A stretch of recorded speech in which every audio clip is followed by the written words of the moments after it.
bag this, the VC Factor Report.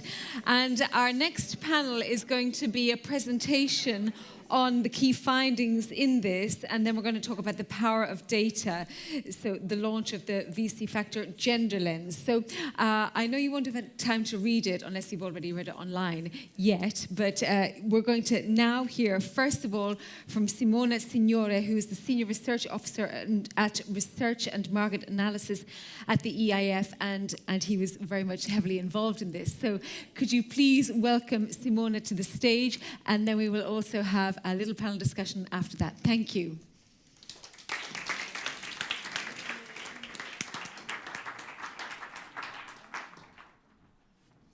All right. Just a quick check. All good. So good afternoon, ladies and gentlemen. It's a pleasure to be part of this wonderful event and to start this session about the power of data. So what is the VC Factor? It's a running series of reports by the European Investment Fund and Invest Europe, providing data-driven insights into European VC and through different lenses, including the gender lens that I'm about to present today. Of course, the VC Factor is also what's fueling the growth of startups and their game-changing ideas. But how much of this growth has been cohesive and inclusive? This is the question at the core of this report. All right.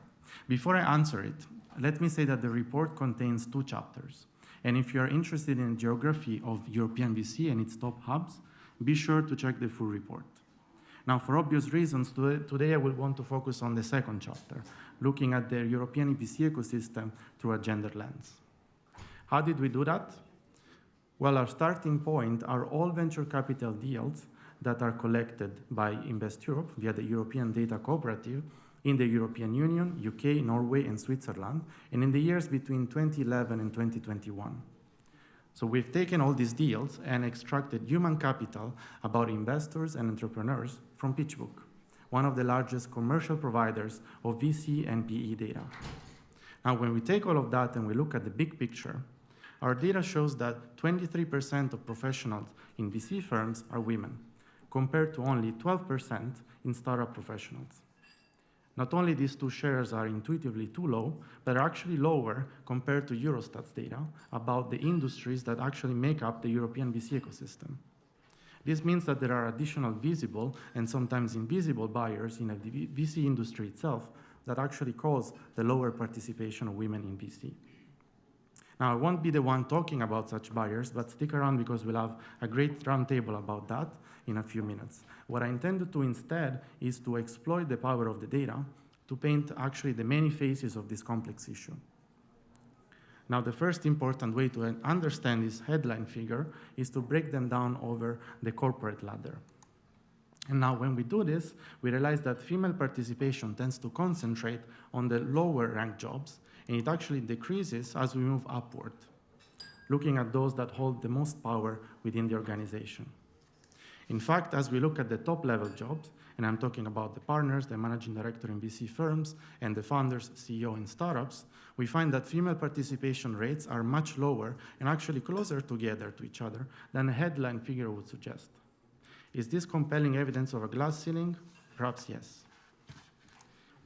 Another power that comes with data is also the ability to pinpoint the VC hubs that are championing the race towards a more inclusive VC ecosystem.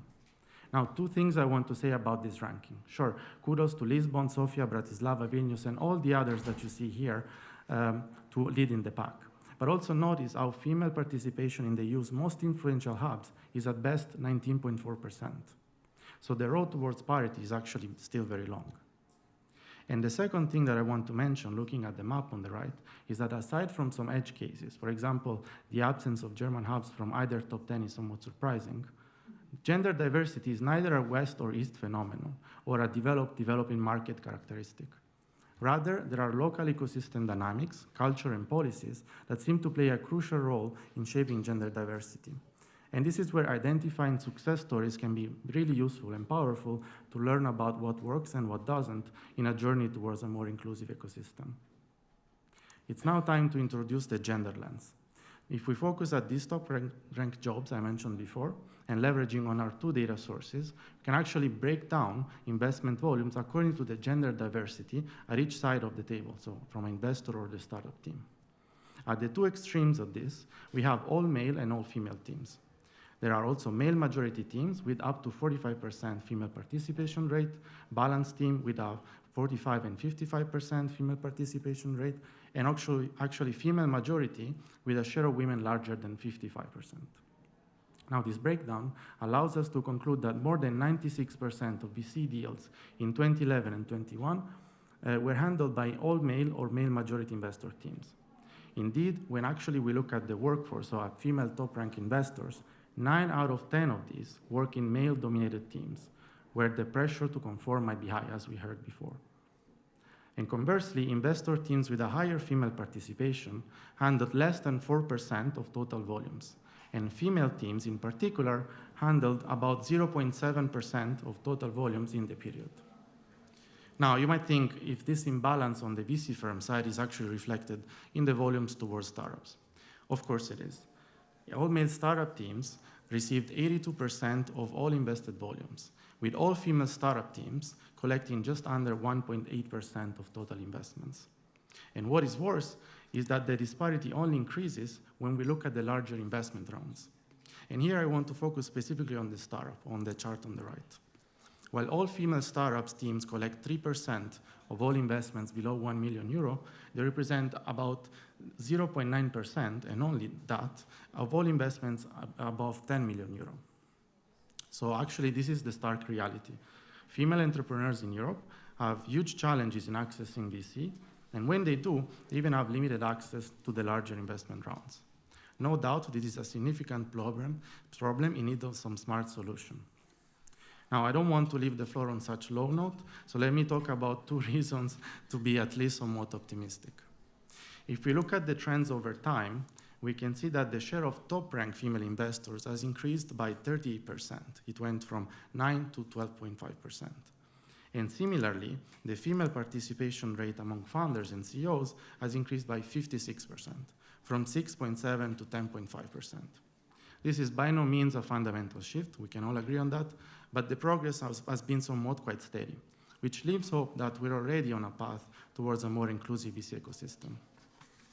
And another data tidbit I would like to introduce is that has to do with the interplay between gender diversity in VC firms and gender diversity in startups.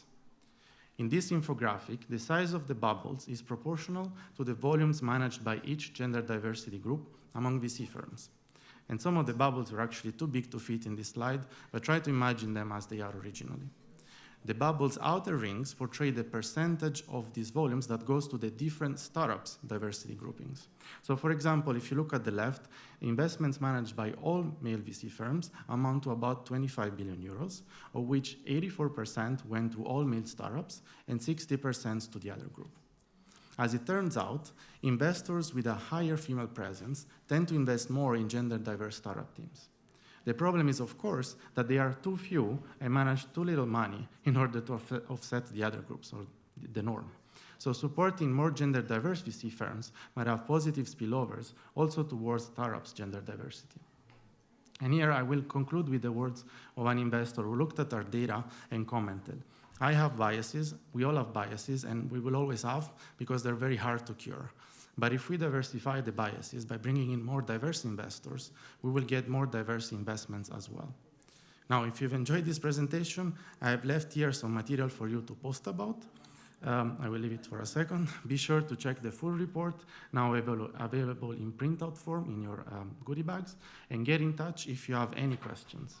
Last but not least, I want to thank my wonderful co-authors, all the colleagues that have helped us along the way, and all of you for your attention. Thank you. Thank you. Oh, Simone, take a seat, please. And we're going to have a quick panel discussion now. So please welcome also Antonia Bozzari, who is the Senior Research Officer at Research and Market Analysis European Investment Bank. We also have Jean-Baptiste Oldenhofer, Founder and Investment Partner at Estari Group, member of the Diversity Working Group at Invest Europe, and also Patrick Gresco, who is Head of Division Infrastructure, Life Science and Impact Investing, Innovation and Technology Investments. I would also like to say that you have 2 daughters and Jean-Baptiste has 4 daughters. So on our prep call, they said they are very much invested in wanting change.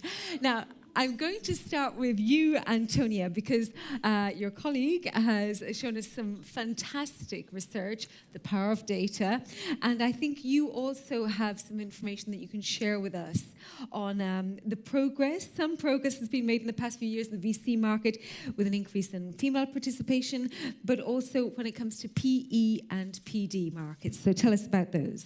Okay, thank you. So indeed, at the research team and all thematics that are important for the EIF and generally are important for us. So we look and we have looked at the gender topic using different research tools. Simone just presented the VC factor report. From a different perspective, we run and together with a colleague who I see in the audience, we coordinate the EIF's pan-European surveys of fund managers active in venture capital, but also, as you mentioned, private equity mid-market and private debt.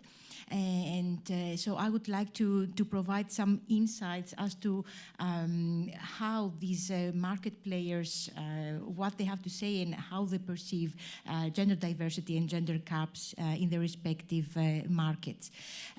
So the latest survey wave that we conducted, it was in late summer, early autumn, and we are very proud to be able to say that to the best of our knowledge, the VC and PE survey constitute the largest regular survey exercise among GPs in Europe. So combined, we received some 700 responses from fund managers.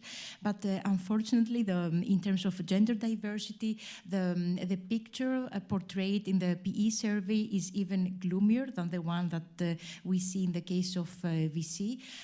For example, based on the survey, in the case of VC, we observe an average female participation at the partner level at around 17%, of course with various sectoral and regional variations, whereas in the case of PE, this goes even further down to just 11%, with 6 in 10 PE fund managers reporting no female representation at all at partner level in their respective firms. And these figures are also echoed in the composition of senior investment teams and investment committees. In the case of PE, for example, 1 in 3 PE fund managers report no female representation at all in their firm's senior investment team, and half of PEs report no females at all in the investment committee of their firms.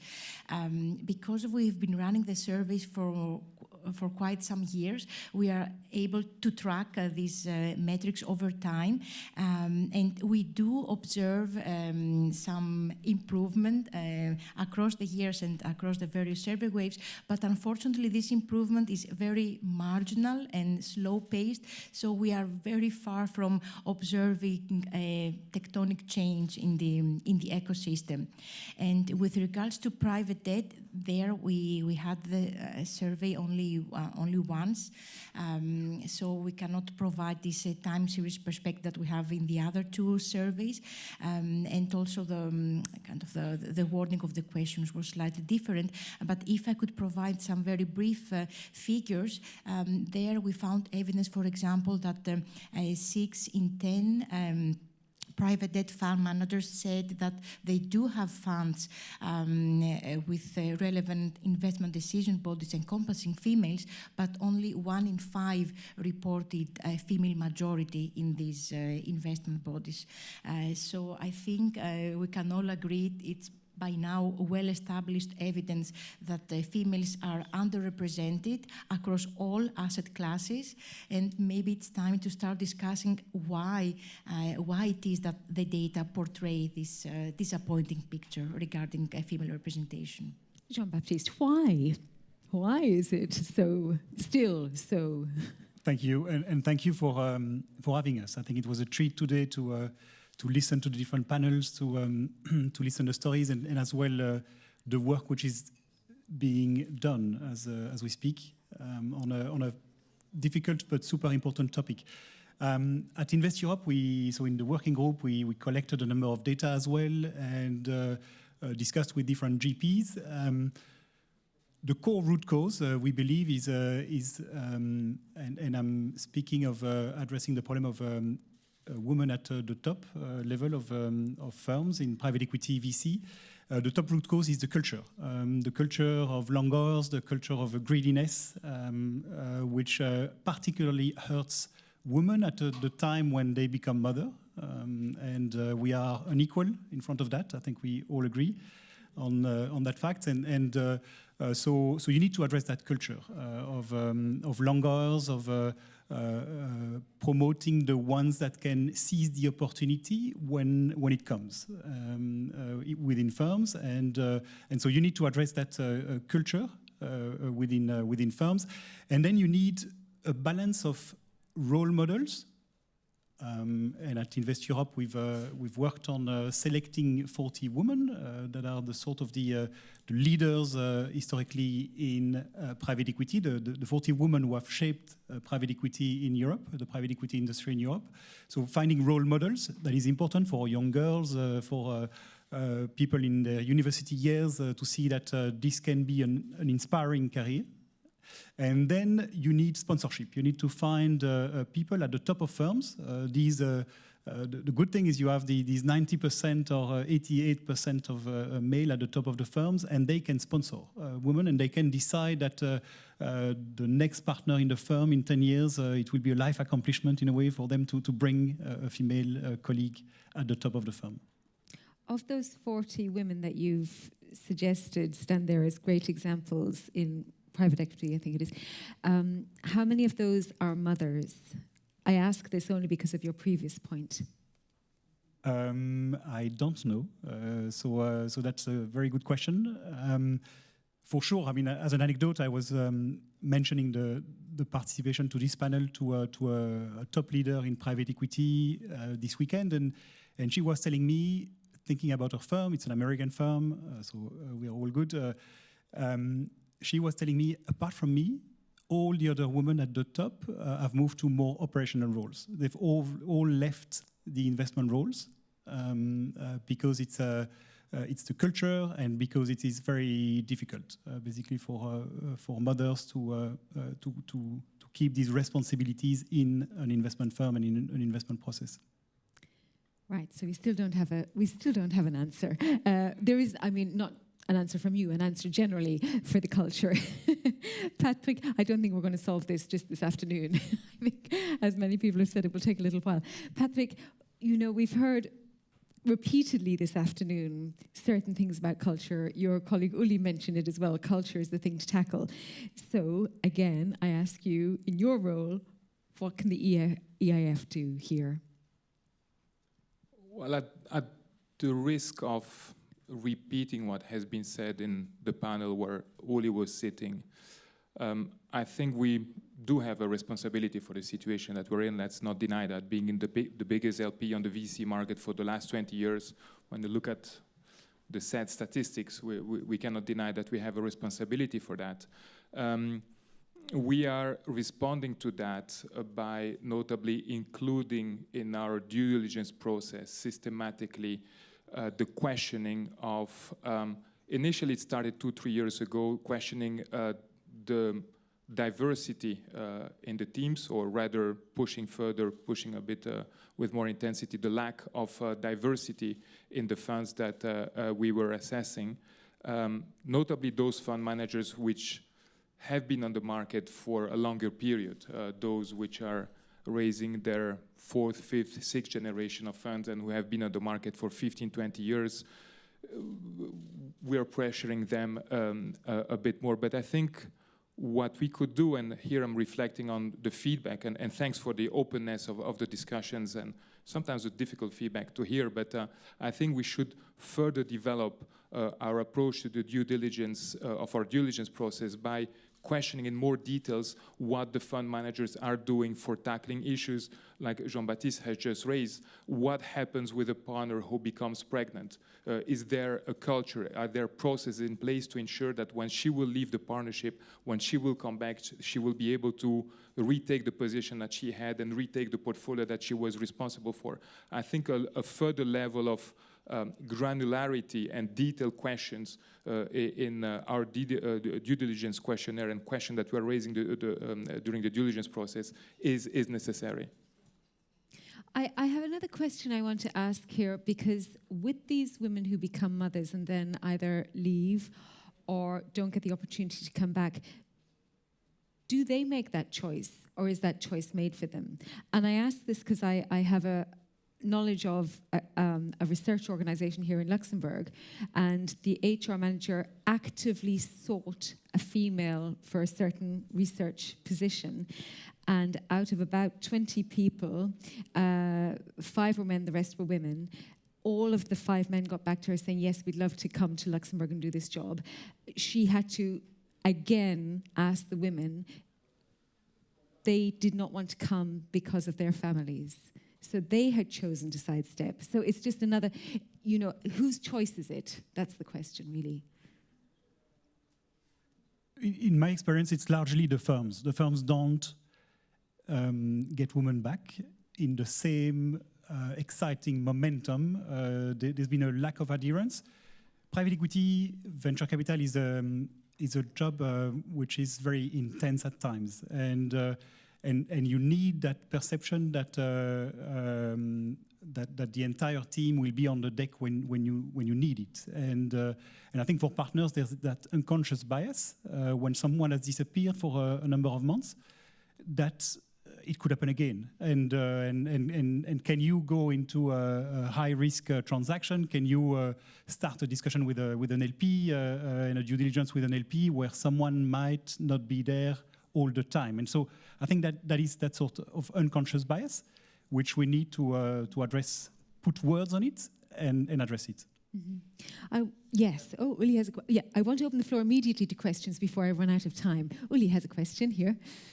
Oh, well, we'll go. It doesn't matter which way around. No, it's not so much a question, but an observation that I wanted to make to your introduction to the question, because you said this example of having a research position to be filled, and the five males said, no problem, we come to Luxembourg, and the female said, we are not coming. And you were referring to that as the decision of the woman. I think we need to look beyond that. Is that indeed the decision of the woman, or is it the context in which they're in, and the male partner decision kind of, or the situation that I can tell you exactly, because it was explained to me by the HR director, and she said to me that the women thought immediately of uprooting their children from school, etc., and the males knew they could move country and leave their family behind in the other country, and the woman would look after the child in the other country. That was the reason. Yeah, there we go. I think that is a sensitivity which is not the same freedom of choice for female and male. Yeah, yeah. Question behind you. Yeah, thank you. My comment goes in a similar direction, because we've talked about maternity leave, but I think as an LP you have a beautiful role of incentivizing also parental leave for the father. And I think that would also change something, because of course the woman is the one getting the child, but afterwards in the care work there can be so much done also from the father, and this would really increase equality in the scene if it would be more normal. And I've recently, in the due diligence, come across someone leading our case from a big LP, and he was like, yeah, I'll be back in 3 months. I'm on parental leave because my wife got a child and I take care of it. And I think those are the examples that actually can change something. And as one of the biggest, or the biggest LP over the last 20 years, you really have the potential to push for positive change. Mm-hmm. Absolutely. This is a root cause. So sharing better domestic work is certainly a way to get a better balance. And this is a broader societal question than private equity, but maybe in private equity, as we love KPIs and measures, we could measure the washing at home and everything which is done and ask fathers of how many nappies they've changed. Yeah, and also, I mean, it's all the people taking the decisions. They also, most of them have children, right? But for how many of them was it a decision whether they're coming back or not, whether they have the same portfolio or not? So encouraging that fathers also take parental leave. I think that would be helpful. No, exactly. You're illustrating exactly what I was trying to say. We have to go beyond just a simple question about what is the gender diversity in your team. We have to go much in more details about it and tackle questions like you're raising now. The concern that I have, and listening also the feedback that we got on the previous panel, is that what we're talking about is a cultural change, a cultural shift that we need in society. And we have a responsibility for that in our micro ecosystem of VC and private equity. But this cultural ecosystem will not happen overnight. And somebody, I think Lisa earlier, I think she left the room, she mentioned that, yeah, we're talking about it for the last 6 years and nothing has changed. The question that I have, and it's a question to the crowd, is what can we do to accelerate that change? Because if we're just waiting for a cultural shift, a mental shift in the VC community at the fund manager level, next year we'll be sitting here, we'll be looking at the statistics. There will be an incremental, marginal improvement. And in 2 years' time and in 3 years' time, it will take, if we just wait for that cultural shift, it will take another 7-8 years before we get to a gender balanced VC and private equity industry. So the question that, it's a genuine question for which I don't have an answer, is what can we do in order to fast track that process and so that we can come in 2, 3, 4 years' time with much better statistics than what we have seen today? Does anyone have any answers to this in the room? Yeah, I mean, I guess as you guys have so much power as LPs, so you could stop funding VC funds that don't have gender parity at the partner level. So you mean, thanks for that. That's a proposal. So that means you're welcome. So disregarding what you mean in other words is disregarding investment proposal while there is not at least a female. No, I don't think. Yeah, I think that you can have the same high standards that, of course, you would adhere to because you need to return capital, and this is a serious, obviously, LP, but really, making a firm commitment to gender parity at the partner level in the funds that you fund would certainly, I think, change the makeup, the demographic makeup of the ecosystem immediately. Mm-hmm. Noted. Before I jump to Patricia, on the point of paternity leave, I had somebody also once say to me that in a company, a very male-dominated company, where men were offered paternity leave, one of this person's husband, his boss said to him, "But you're not going to take that, are you?" So there's also, men are often sometimes under pressure, and so that shift has to happen as well. How can that happen? Because, we're talking a lot about women, but sometimes men are under different pressures and perhaps less spoken about pressures. Yes, on that I don't really buy it. I think we are able to respond to that. We are able to take the decision basically to protect the family rather than being bullied, and especially when you are in more senior positions in firms. So you took your paternity leave for your 4 daughters? No, I didn't enough. No, not at all. Not at all. Under the pressure of the work, I didn't I didn't do it. And so this is one of the things which I realized afterwards, that this is something that would have been much appropriate to do. Mm-hmm. Patricia. Wanted to say I dare challenging that it's just what does a woman do and what does a man do in case of family. I hope things have changed. My son is now 20, but I had him. I didn't stay at home. I stayed at home for 1 week. I had him quite late. I was 38, so I played the guy's role, and still got bypassed for promotion. So I think there is also an ingrained cultural bias, sometimes unconscious, that we need to fight in parallel to actions like the one that have been proposed. And I think that really runs very deep, and all of us have it. Mm-hmm.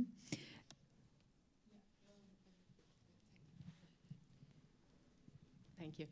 Sorry, maybe a solution, but I think one of the biggest issue is not equal remuneration, because we are talking about still disparity in remuneration between women and men in the same company. So this is something that you can easily check when you fund other VC, and is easily accessible at this point, because a parity of performance that need to be same remuneration, because this is the drive that brings women back to work. Because why my husband has to work and me no? Because I earn less.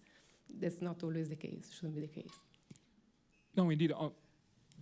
On that point, I would dare to say that this is already embedded strongly in our due diligence process. We do assess the remuneration of the partners and directors and principals in the team. We do assess how the carry is being distributed amongst the partners. We do assess how the ownership of the management company is distributed amongst the partners. And when we see particular imbalances which we cannot understand or explain, we will address the questions with the partners and individual meetings, like Uli mentioned earlier. We have individual interviews with all of the partners and directors.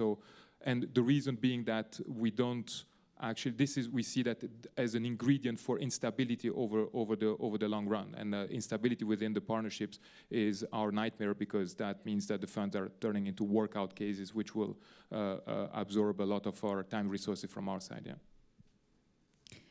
Any other questions from the room?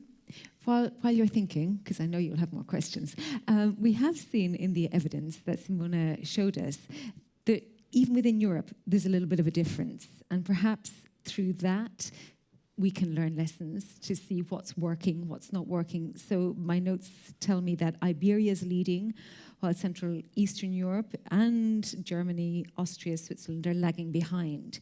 Do we know why? No, we looked at that, we debated it with different members at Invest Europe. We couldn't really pinpoint why. We know that some countries have a social security system where basically in Scandinavia, for instance, if you don't take your paternity leave, you're penalized. So in some cases we understand why, but no, we didn't understand. And this is as well it's still way too low.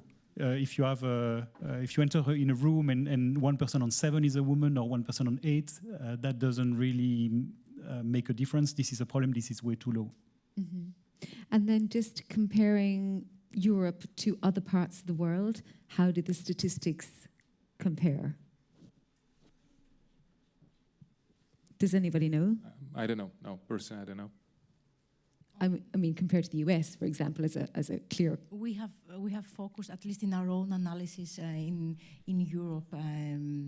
So I could not provide. I don't know if you, Simone, on the specific statistic of gender diversity for the US. I think there are some reports. My prior would be they're not fundamentally different, but I cannot give you a specific number on the top of my head right now. No. Mm-hmm.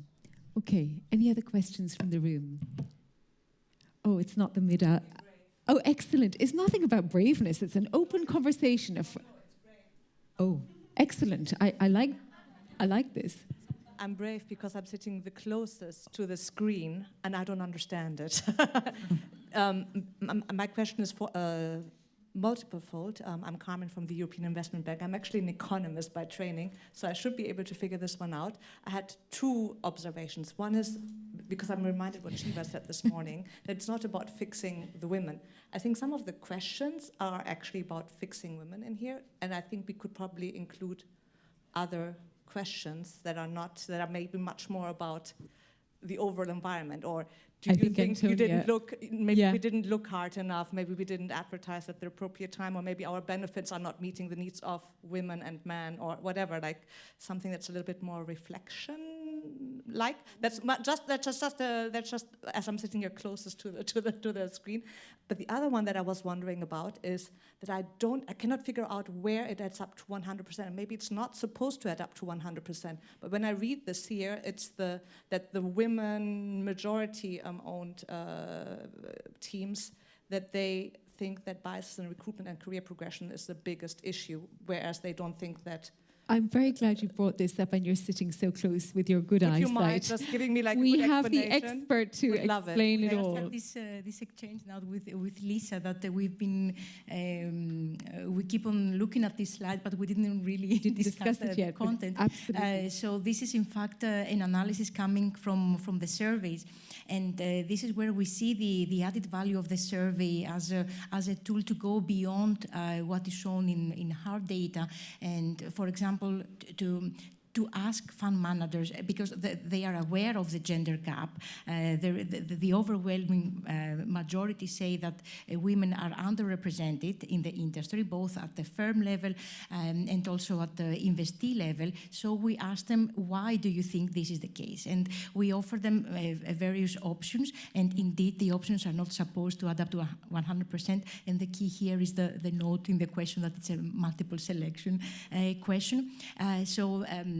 There was actually a slide before that showing the results for the overall sample without looking into the team composition.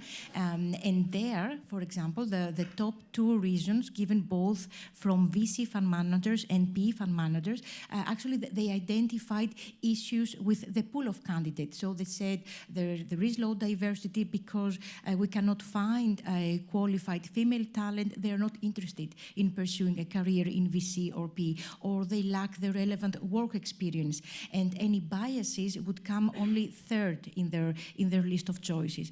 And we said, okay, what if then? So that was the ranking of the reasons stated for the overall sample.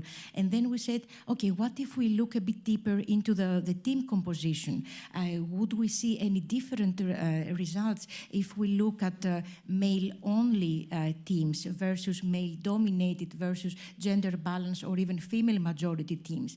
And interestingly, and that would be now the slide that we were looking at before, we see almost a complete reversal of the ranking. So this argument that women are not interested in pursuing a career in VC, or that they are lacking the relevant background, this is an argument coming more from the male-only or male-dominated teams, whereas the more we increase gender diversity in the team, then we see that issues related to biases in recruitment and career progression, cultural barriers to female employment become much more important. And to me, this is an alarming evidence, because if someone is not aware that there is an issue, how are they going to start doing something about it? And that's why we decided to show particularly this slide, because there seems to be a perception gap regarding what the issue is regarding the low female representation. It's an example also of why it's important to have diverse teams, because with diversity you can see completely different results. It also goes to prove Reiner's point earlier that, you know, when they suddenly changed the envelope of how they, you know, attract talent and employ people, they get completely different results again. And it also is point in case that what we plug into an AI algorithm is extremely important, because we're effectively telling it what results we want out of it. Any other questions from the room? So very briefly, I just want to turn to you, Jean-Baptiste, for the last word, because a couple of times I've seen you've brought up in previous discussions this year's Nobel laureate for economics, and I think you have a soft spot for her, Dr. Claudia Goldin, and the work that she's done. So, I mean, I have notes here, but perhaps tell me why you think her work is important and how it will influence you in what you do in your work and also with Invest Europe. Yeah, I think what is important in her work is that she puts words on a certain number of things, among others the biases that we can have, justify, unjustified.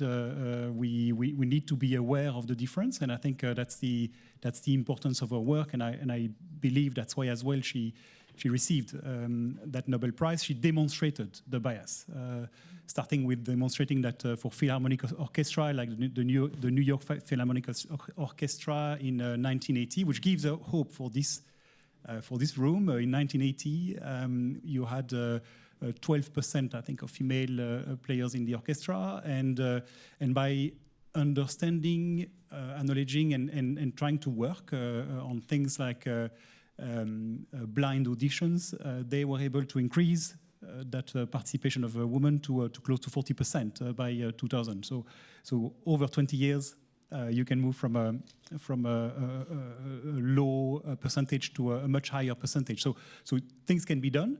She acknowledges as well that having a baby almost always hurts your professional development, and I think that's quite important to know it, because when you know it, then you can start to think the influencers, the one who have power, and in private equity, this is the LPs, the one allocating capital, can think about how can you tackle that problem, and how can you measure, ingrain it in legal agreement, and so on.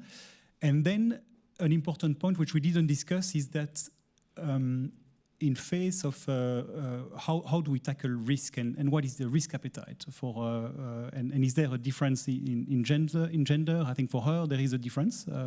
Women are slightly more risk averse, which is why they should participate to investment committees. I think as a side note, a lot of the discussion on performance of funds in the industry is about money multiple. It's about return on investment per annum, which is very important, because at the end, that's what grows your asset. But risk-adjusted return is very important as well. So the volatility of your return, and I think women, at least in my experience over the last 15 years, investing a few hundred millions in sustainability, women have that knowledge, holistic knowledge. Maybe it's the multitasking ability, but to get a sense of when you see a room, where is the potential problem, where men will focus on, okay, this is a great business and this will grow like hell for the coming 10 years. And so we men are sometimes a bit blind to risk, where women are more holistic and careful. Thinking, I mean, one of the panelists was mentioning the fact that she didn't want to, she was thinking about the mistakes she could make rather than the positive actions. And I think that's very important at investment committee level. And that's something that Claudia, Professor Goldin, brought in her research. Thank you so much. Thank you to all our panelists and all the wonderful data work that you do. Thank you. Again, feel free to have a quick stretch, run out, grab a very quick cup of tea and come back in again. We have just a couple more things, not much. One more panel is other EU and national initiatives. So I'm going to hand over to Sylvia for the next discussion. Thank you very much, Lisa, and thanks a lot for bearing with us until the end. So you might recall that in the opening panel today, we were talking about the holistic approach, meaning that not only investment instruments are important, but also the other activities. And we have now the opportunity to hear from speakers from the EIF, from the European Commission, and from the EIT Food, what's going on in the respective institutions that is relevant for this community. So I'm calling on stage my fellow colleague from the EIF, Daniela Stefanova, from the mandate management team, Equity Investments, then Agnieszka Wojdyr, Policy Officer at DG Grow Commission, and then Amparo de San Jose Riestra, Program Manager in EIT Food.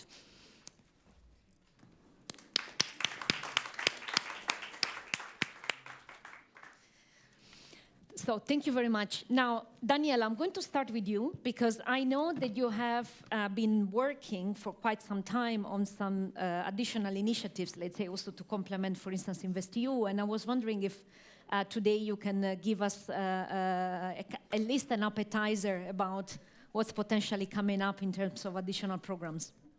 Yes, thank you for the question. Indeed, after EIF started implementing InvestEU with a precise policy objective of addressing gender diversity in the VC and PE industry, we were also inspired to try to expand the activities of EIF. Now, I myself am working in the part of mandate management that works directly with member states and national promotional institutions. These are our NPIs. And most of our mandates are quite local in that respect. And we wanted to bring the NPIs on board on the topic of gender diversity. And for them, we designed a program which is the Gender Smart Equity Investment Program. We call it short GESIP, which was designed especially for NPIs. What we saw is that in the landscape of European NPIs, there is a great diversity of the level of development that they have in terms of the strategies that they have developed and the programs and their readiness to go into specific programs. That's why it was key to make this program very flexible, so that each NPI can come on board at the time that they are ready to come on board and when they're ready with their specific policy objectives. This program that then it's going to be a collection of bilateral agreements that we have with the NPIs, all of them united by the same objective. And the objective of our program is first and foremost directly to empower women in decision-making positions in the VC and private equity industry, and indirectly to foster entrepreneurship, female entrepreneurship, and also to encourage women in senior positions in portfolio companies of the VC funds.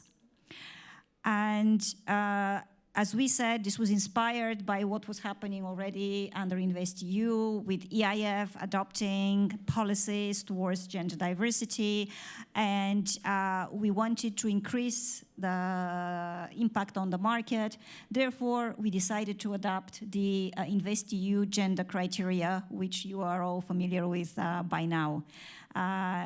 In this way, we can complement the investments of InvestEU with investments from the GESIP mandators. What we want to achieve maybe is something else to talk about. So what we want to achieve is, in the first place, it is bring capital to the market. So that's very important. But the second point is also quite important, and I believe that from today's conversations it has become apparent, which is to bring greater awareness of the gender gap that exists in the market and to send a policy message to the market that this is important, that gender diversity is important to EIF, it is important to our NPIs at the local level, it is important also to the European Commission at the European level. And thirdly, we are in the process of also thinking about some capacity building programs in order to enable greater interaction between NPIs and also to try to start work on the changing of the mindset of investment managers and how they view gender diversity. Thank you very much, Daniela. So we hope that in a year from now, like in the Empowering Equity 3, we can actually announce also some of the potential underlying operations under the GESIP platforms, right? Indeed, we are in discussions with all of the European NPIs that we are in contact with, and we have some first movers that are more advanced in the discussions with us. These are Germany and the Netherlands. Please watch the EIF webpage. Soon there will be an announcement with more details once we have signed with those mandators. What is important here to note is that this is good news not only for fund managers in Germany and the Netherlands, but also for regional fund managers that are targeting partly those markets. So it is a broader scope from the point of view of geography. And next year, as we progress with discussions with other NPIs in other markets, then we hope to bring you by next year some more good news of more capital being available for gender diverse teams. Fantastic. Thank you so much also for all the effort that you are putting into this. And I'm going to now go to Agnieszka, and we heard from Astrid this morning about the overall strategy of the European Commission, and we also, she actually created expectations about upcoming initiatives. So tell us more about that. Yes, thank you very much, and thank you for sticking with us until the end. So yes, before I go to the concrete initiatives, I still wanted to go back to the gender equality strategy that we issued in 2020. So the strategy is sort of twofold. So it's a mix of mainstreaming actions and concrete specific actions. Yeah? So what we mean by mainstreaming is really thinking about gender equality in all EU policies. So when we design these policies, when we implement them, when we issue new legislation, when we design funding programs, we should think about gender there as well. So one example that is actually quite telling is public procurement. So that's where authorities buy certain products, services. So you would think that's normal, that there should be gender balance, equality, whatever. But it was not so apparent. We had to issue a guidance document to explain to the authorities how they should take into account gender in the tendering of public procurement. So, for instance, the products that they're buying, the services they're buying should be also equally accessible to women and to other groups like people with disabilities, that also the works that are carried out, there should be no discrimination between men and women. So that's actually a very interesting example. Another example that just came to me and when we were talking this morning, and where actually I can tell you my colleagues are struggling as well, is the European standards. So think about the COVID masks that we were wearing, or think about the seat belts that Shiva mentioned in the car, or for instance, protective equipment that is used by workers in construction. So all these standards that were issued by men for men mostly. And actually our colleagues, they are doing an exercise of analyzing more than 3,500 standards to see how they take into account, or do not take into account, this gender aspect. So that's to show you that there's also other areas where there is a lot of work still to be done. So now maybe going back to the initiatives that we have, let's say, closer to which we see on the screen, right? Exactly, so it's we nice see them summary, on the screen, and I try to sort of group them in sort of bubbles. So the first one is, let's say, the broader ecosystem initiatives. And one example is the Women and Girls in STEAM, and that's an initiative through which we already reached more than almost 3,000 women to equip them more with entrepreneurial skills, with science skills, technology skills, to show girls that there are possibilities and opportunities for them if they decide to have this as a career choice. Yeah? So this is a program, the project that is ongoing. What is also important is showcasing, for instance, role models. That's why we have the EU Prize for Women Innovators. This is a prize to really showcase that women can innovate, can be scientists, can go into these fields, and it's quite successful. We receive a lot of applications every year. We are also working on an index, sort of methodology to measure the gender gap in startup scale-ups in the whole ecosystem, and that would also help us measure consistently if there is any progress. That's also information that we think could be useful for investors, so stay tuned for that. We're only starting that work. Someone mentioned, of course, also the pay gap that exists in all industries. Currently, it's 13% in Europe, but it has a little bit decreased over years, so there's some progress, but still remains. So we have this law that says that certain companies, bigger companies, unfortunately we don't apply this to small companies, have to publish data on the pay gap in their companies. And if the gap is too big, they will have to explain why that is. So that's the first step. Now going back maybe to how we support female founders, female entrepreneurs, because this has been quite ongoing in the Commission. Traditionally, we have supported a lot female founders. So we have very interesting two initiatives. It's the Women Tech EU and the Women Leadership Program. And these are targeting women founders, especially in tech companies, but not only. And this provides mentoring, coaching, helping them to women develop their business. So there is a lot of services provided.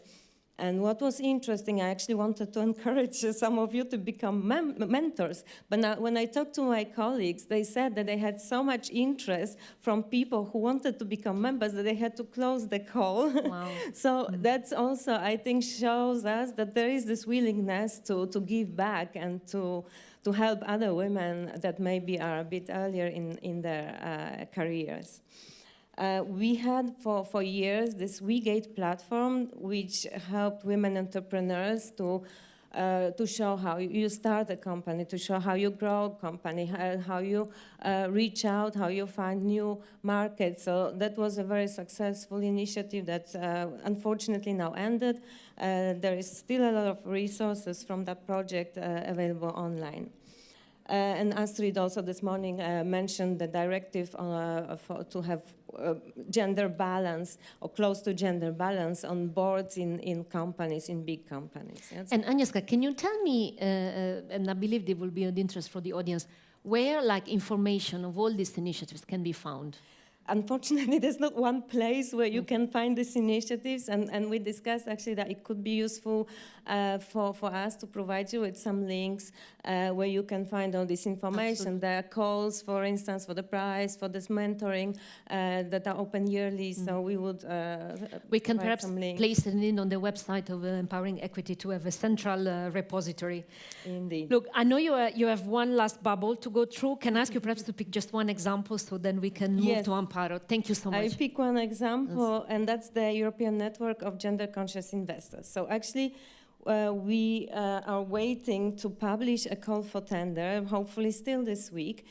So what we want to do is to organize a network where all of you can become members, not only women, but also men, where we would organize networking activities, learning. We would maybe reach out to LPs, to institutional investors, to try to link them with investors, where we would organize matchmaking with female-led companies, where we would also look at good practice of support that maybe exists in different countries and see what works, what doesn't work. So this will start early next year, hopefully, and we will try to make it as broadly, publicize it as broadly as possible, so anyone who's interested can also join the network and be part of the activities. Thank you so much. Now, Amparo, last year you were on this stage, actually together with Agnieszka, and you told us about programs that IT Food is implementing in the area of supporting gender investors or gender smart investments in general. For instance, you told us last year about the Supernova program. Can you tell us, can you give us perhaps a refresh of that, and also tell us on what else EIT has been working on over the past year since the last edition of Empowering Equity?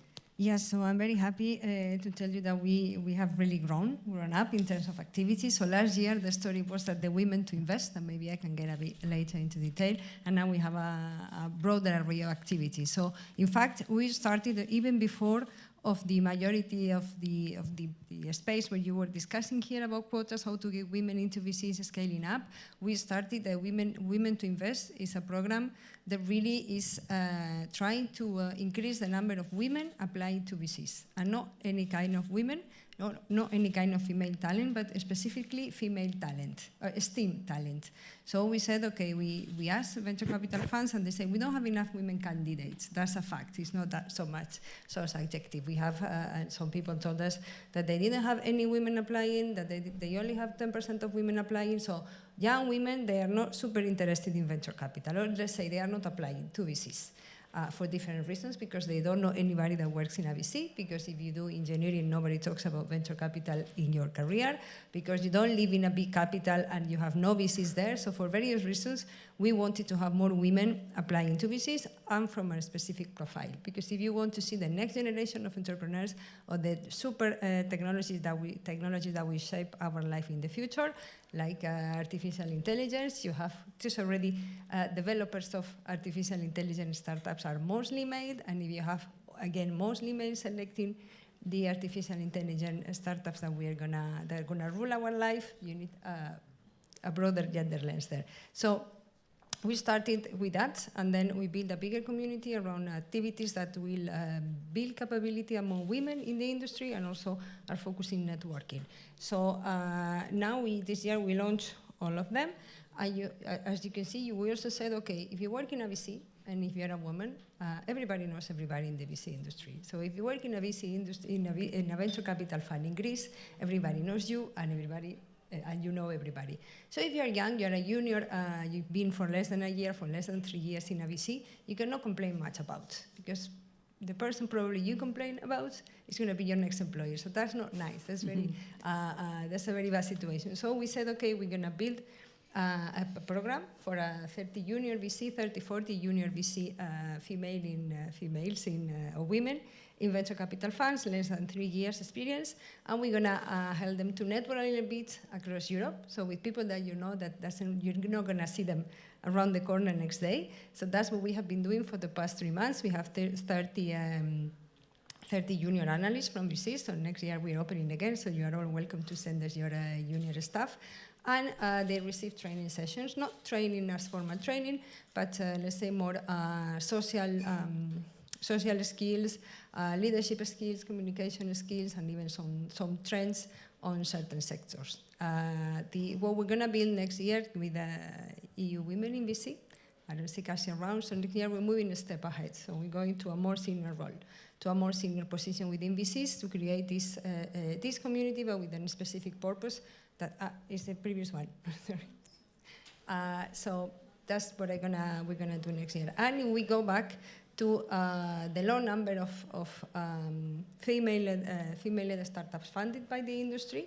There is maybe one reason. That is, if you think that there is not enough women in VC, there are less women in angel investments. So if we assume that angel investors are building the pipeline for VC investors, then we need more women in VC, in angel investments. So we're also working very much on building that community, inspiring. I would say that it's not even, it says training, but what we have to do before is inspiring women that can become angel investors. There's a lot of professionals in Europe that are not really taking this opportunity, and this is because they never heard of, they don't feel secure to do so, and there is a long road to even to start exploring angel investment and your first angel investment. I think this goes very well in tune with what we were saying also before in the panel about the Indian scene, also about the awareness raising and communication. It's really never enough. That's also my experience.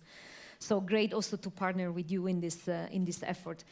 And do you have any questions from the audience before I jump to my next question?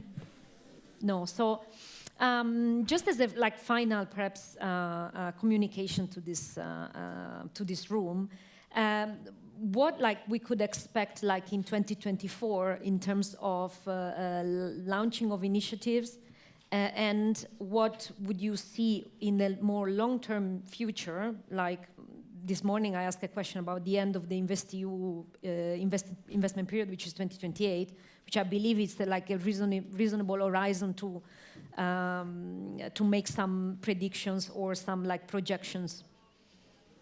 Daniela, do you have?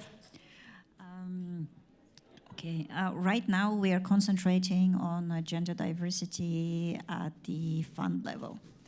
And this is good, this is where we need to start, because we are in the VC and private equity industry, and that's where we see the gap is so huge. Only 15% female GPs versus 85% of male. This is a good start, and I believe that we should be sending stronger and stronger signals to the market. So I see our role as starting softer now, but getting more demanding towards the VC fund managers. There was the discussion earlier today about quotas versus KPIs. I've been thinking about it. It's a little bit also semantics. I'm a little bit influenced by the fact that finance is my second degree. My first degree is literature and linguistics, so I think about words and its connotations. So quotas always has a negative connotation. So whenever people hear quotas, they associate it with something negative. KPI is more neutral because it is more data-driven, so people conceive it. But something that is positive is ambition. We should have a greater ambition. We should communicate that ambition to the market, and we should require it and demand it from them, because we are the biggest LP.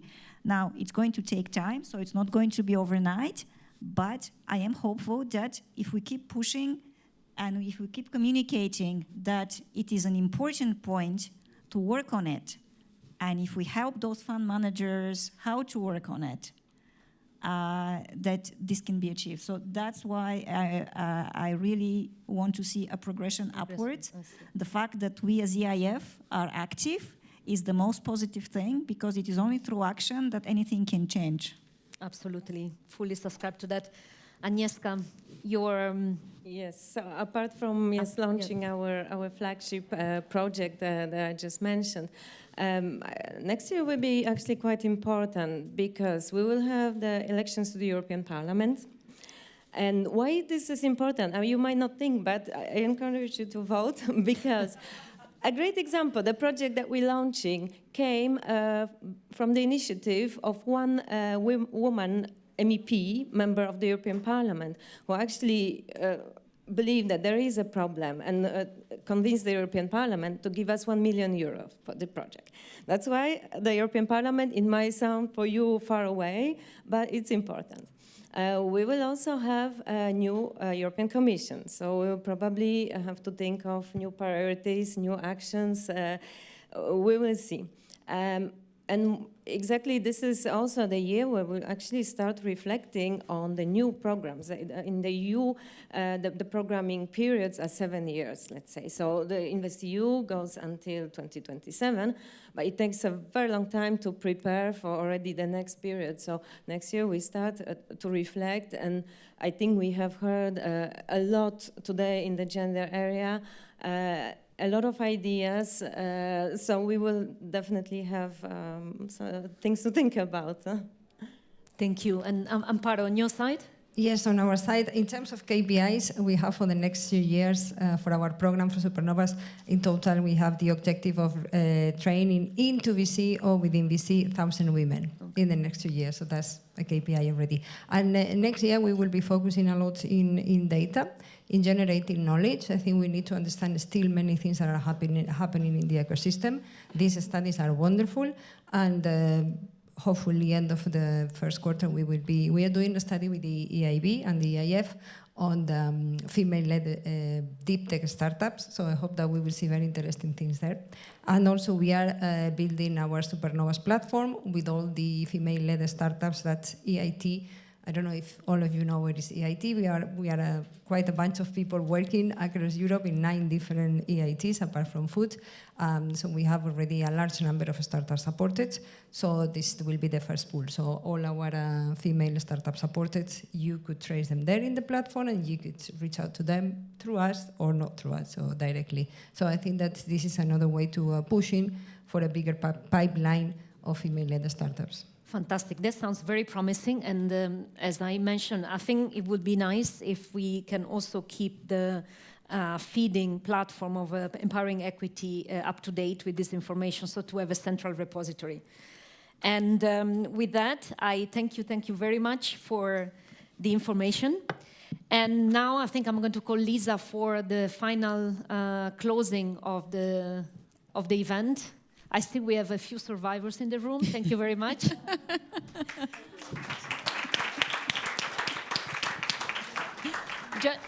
Just to mention that all the material that you have seen today will be available on the website. So the presentation this morning, the presentation now, the report, everything will be available. So, yeah, we do have a few in the room. Thank you. Thank you so much for still being with us. You're in the industry. This is your industry. What did you learn today? Well, I was, first of all, very positively impressed by also the different type of feedback. I think that last year we were more in the awareness raising. You have heard this morning from Marriott. Now we are at the different levels. So the awareness is there, the willingness is there. We do have some instruments. Perhaps they are not entirely sufficient to catalyze the changes that we would like to catalyze. But I build on Agnieszka's comments. Next year will be crucial for the designing of the next financing program, and it would be a pity actually not to take this feedback into account. So what we are determined to do is definitely, as I said, to make this not only a recurring event but really a platform for exchange. So we'll try to develop that. Plus, I believe also that it has emerged that it is key to ensure the initiatives that are being developed around this area are interlinked. Perhaps it's better not to put too many projects running at the same time, but at least a few that ensure the link between the investment on one side and then the non-financial components, being this research, being this mentoring, for instance. We have been hearing a lot about the power of mentorship, and together with the Commission and the EIB advisory service, we will try to reinforce specifically this dimension. And then I believe there are also a lot of food for thought to bring internally in the EIF, also with respect to our approach and everything. So I believe that it's a conversation that is not over, but will grow over time and will reach us all. Yeah, and I made some notes as well. I don't keep you, but I loved Astrid's comment this morning. She said gender is a horizontal issue. And then, of course, we have Shiva's reading list, which I'm sure she'll give to us all. So we must go and... oh, that's a very close camera. So yeah, we'll go and do our homework there. I've read one of those books, yeah, and it truly is great. But what came across to me was the use of language. So we had Dipali who said KPIs, don't use the word quota. And then we had just now Daniela saying, you know, given that she even studied language at one point, that she prefers the word ambition even to KPIs. So the use of language is really, really important. And yeah, I also loved the fact Cindy said woman washing. I think that's going to be my phrase of the day, woman washing. Let's not do woman washing. I agree. Yes, so gender neutral washing, yes. So with that, I think we've reached the end of the day. We thank you for still being with us. Thank you for everybody who's still with us online. I know that we had fewer questions through the course of the afternoon, so I think they were busy making a cup of tea or something. And we have, I think, some drinks outside now. I know that you will have a feedback form for people. Correct. And the presentations, they will all be made available.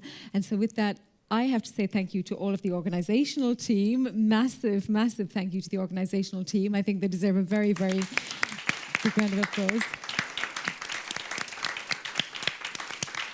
And if I may, indeed, thank you also on my side, and thanks in particular to our EIF colleagues. And I have Laura here with me, who has been quite involved in the event. Actually, without her, nothing could have been possible. Then, of course, our marketing team, our front office research team, and all the EIF services involved. EIB advisory services, instrumental, European Commission, EIB. We have Carmen here, that is our force of nature the EIB for that. And thank you very much to this audience for your feedback, for your patience, for your commitment to the cause. Thank you. And a final thank you. Yes. I always have to thank the technical crew, because without these, nothing ever gets through. Thank you.